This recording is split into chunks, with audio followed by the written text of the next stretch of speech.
طبعا قصيدة أساس جنية كانت تحدي بيني وبين شخص، اني انا مش انا اللي اكتب قصايدي.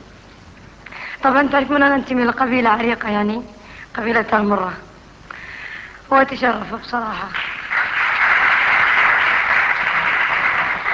يمين الله يمين الله لأعلمك التحدي كيف، وأعلمك القصيد شلون يخضع لي وأنا بنية، وأعلمك السماء وشلون تمطر والليالي صيف، وأعلمك المذاهب الأربعة وتبيت النية.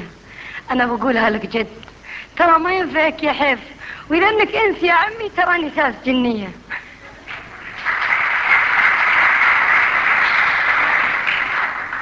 أنا بقولها لك جد، ترى ما ينفعك يا حيف، وإذا أنك أنس يا عمي تراني ساس جنية. أنا ما رد لك شوري، وشوري مثل حد السيف، اليوم منه بتر يبتر وبوقت السلم والهية يقولون السماء زرقاء، وأنا أقول البحر والسيف بهم نفس الزرق اللي نشوفه بالسماء زيه، يقولون الفضاء واسع وأنا أقول المدى ماشي فجل، شلون لا شافوا فضاهم للمدى فيه مدى يكبر من وجيههم بها كذب ونفاق وزيف، صدى يرحب من نفوس الرجال وكل نشمية. أمد الكف وراهن وعرف صيغة التعريف، مدى من الوجه السود والكفين مقرية وضوحي مثل عين الشمس ما يحتاج للتوصيف، وعرف ان الجهامة عن وجيه القوم مطوية. ترى هذا قصيدي جاك بلا قشد ولا تحريف، اذا منك لمست سائل تعال صافح يديه.